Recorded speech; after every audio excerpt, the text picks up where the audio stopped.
Good morning students. आज हम लोग घर्षण के बाद जो हमारा अगला चैप्टर है वो चैप्टर है वृत्तीय गति। वृत्तीय गति अगर हम कहें तो ये डिफिनीशन हो सकती है कि किसी समतल में किसी कण के द्वारा वृत्तीय पथ पर जो गति की जाती है उसे हम वृत्तीय गति कहते हैं। और इसके बाद ये डिफिनीशन तो हमारी हो गई और ये पढ़ भी चुके हैं हम बहुत पहले, हाई स्कूल में भी वृत्तीय गति सभी लोग जानते हैं, है ना। अब इसमें आपके लिए जो नया टॉपिक आ रहा है वो आ रहा है कोणीय विस्थापन।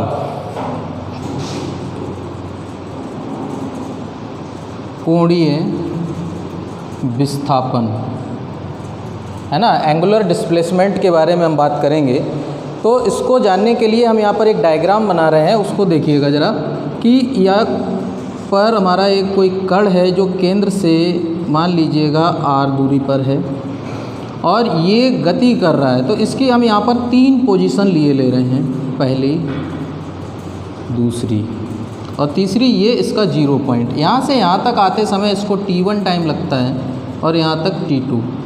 अब चूँकि इसके द्वारा जो पहली इसने जो कोण को यहाँ पर तय किया है दूरी, अगर हम इसे θ1 मान लें तो ये टोटल इसने एंगुलर जो यहाँ पर इसने मूवमेंट किया है वो हमारा θ2 है।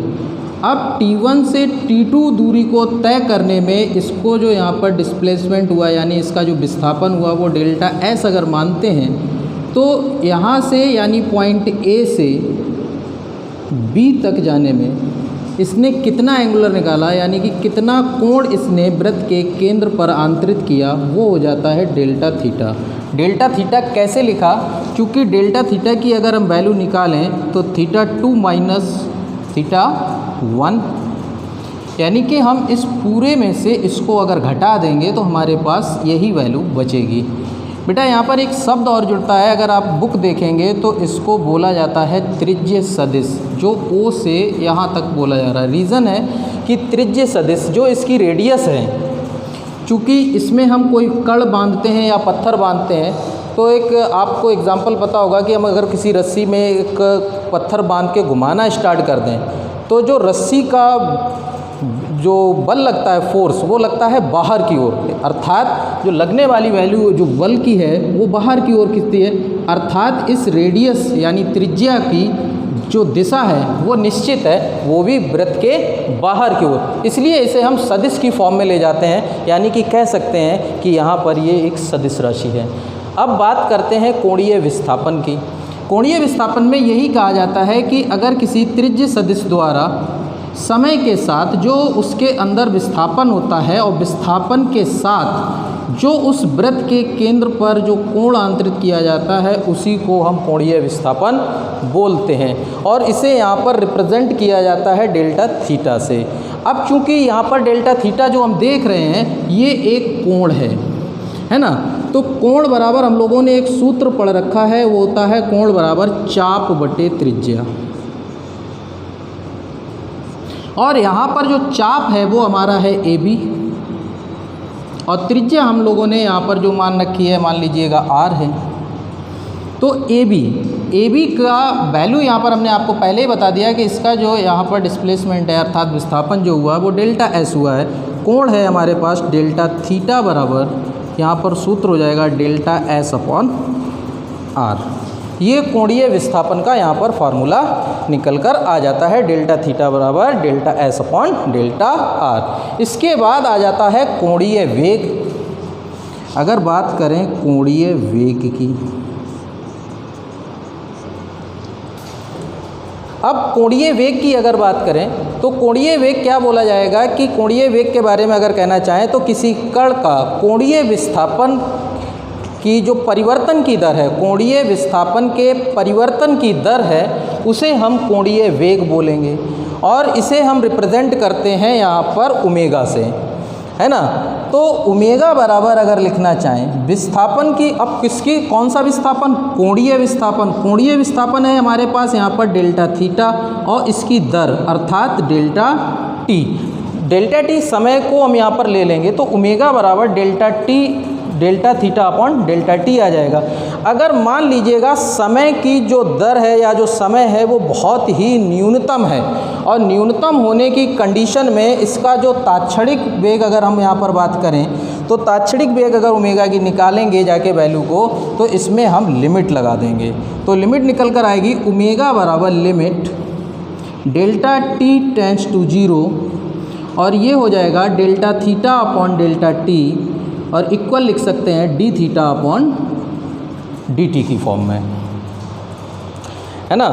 तो यहाँ पर जो हमारे पास ये वेग यहाँ पर निकल कर आ रहा है वेग, कोणीय वेग, ये कोणीय वेग है हमारा यहाँ पर लिमिट में, यानी कि जब हमारी समय की जो दर है वो बहुत ही माइनर अर्थात बहुत ही छोटी है, अर्थात 0 से छोटी तो नहीं हो सकती है, तो 0 अगर मानते हैं तो यहाँ पर जो डिफरेंस है वो अवकलन के रूप में बदल जाता है, यानी कि D theta upon D T से इसे रिप्रेजेंट करेंगे। अब हमें इन्हीं दोनों में यानी डेल्टा थीटा और ओमेगा में एक रिलेशन निकालते हैं, देखते हैं क्या आता है। बेटा इसमें एक हेडिंग और भी आ रही है, रेखीय विस्थापन। रेखीय विस्थापन के बारे में अगर हम कहना चाहें तो रेखीय विस्थापन क्या हो सकता है कि किसी कण का समय के साथ रेखीय जो परिवर्तन की जो दर है, विस्थापन के परिवर्तन की जो दर है वो उसका रेखीय वेग कहलाती है। इसे रिप्रेजेंट करते हैं v से, है ना। तो v बराबर अगर हम यहाँ पर लिखना चाहें तो उसका विस्थापन हम लोगों ने यहाँ पर कितना देखा है, डेल्टा s, है ना, और परिवर्तन की दर है तो delta s upon delta t के रूप में इसे हम लिख सकते हैं। अगर चूंकि इसमें भी वही कंडीशन लागू कर दें कि इसमें भी अगर टाइम पीरियड को लगा दें तो इसमें भी लिमिट लग जाएगी, तो limit delta t tends to 0, ये हो जाएगा delta s upon delta t, और ये हो जाता है ds अपॉन dt की फॉर्म में, यानी कि v बराबर हम कह सकते हैं ds अपॉन dt होता है। रेखीय विस्थापन के परिवर्तन की दर रेखीय विस्थापन या रेखीय वेग कहलाता है। विस्थापन हेडिंग ही गलत डाल दे, वेग रेखीय वेग कहलाएगा। अब इसमें रेखीय वेग और कोणीय वेग में रिलेशन निकालेंगे। रेखीय वेग और कोणीय वेग में एक रिलेशन आता है, देखिए कोणीय वेग और रेखीय वेग में संबंध यानी रिलेशन निकाला जा रहा है। तो कोणीय वेग डेल्टा थीटा बराबर हम लोगों ने निकाला था delta s upon delta t, हम लोगों ने ये रिलेशन निकाला था, लेकिन यहाँ पर जो समय निकल आया, चूँकि ये कोणीय वेग निकल रहा है और हम निकाल रहे हैं यहाँ पर कोणीय वेग की बात कर रहे हैं, तो कोणीय वेग में यहाँ पर त्रिज्य सदिश यानी कि इसकी जो डिस्प्लेसमेंट थी यहाँ पर हमने यहाँ पर r ली थी, डेल्टा थीटा बराबर delta s upon delta r, है ना। ये वैल्यू हम लोग पहले प्रूफ कर चुके हैं। अब इसको निकालने के लिए अब क्या करेंगे कि इसके दोनों पक्षों में समीकरण नाम दे दीजिएगा, समीकरण 1 में दोनों तरफ डेल्टा t का भाग देने पर डेल्टा t का भाग दे देंगे तो delta theta upon delta t बराबर delta s upon delta t into 1 upon r। अब क्या करेंगे कि जो समय है डेल्टा t वो अत्यंत अगर सूक्ष्म है, ये यदि डेल्टा t अत्यंत सूक्ष्म है तो क्या करेंगे, दोनों तरफ लिमिट लगा देंगे। तो limit delta t tends to 0 delta theta upon delta t बराबर लिमिट, यहाँ पे 1 अपॉन r हम बाहर लिए ले रहे हैं, और delta s upon delta t।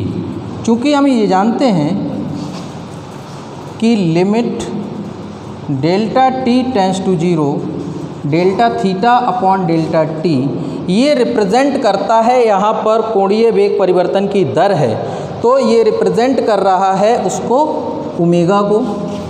इसके बाद limit delta s upon delta t और डेल्टा t टेंड्स टू 0 और ये रिप्रेजेंट करता है v को। ये दोनों चीज़ें हम अभी प्रूफ कर चुके हैं। इसकी जगह पर ये मान रख देंगे, तो delta theta upon delta t की जगह पर वैल्यू रखेंगे तो ये आ जाएगी ओमेगा बराबर 1 अपॉन r इंटू, और ये delta S upon delta T और ये रिप्रेजेंट कर रही है वी को।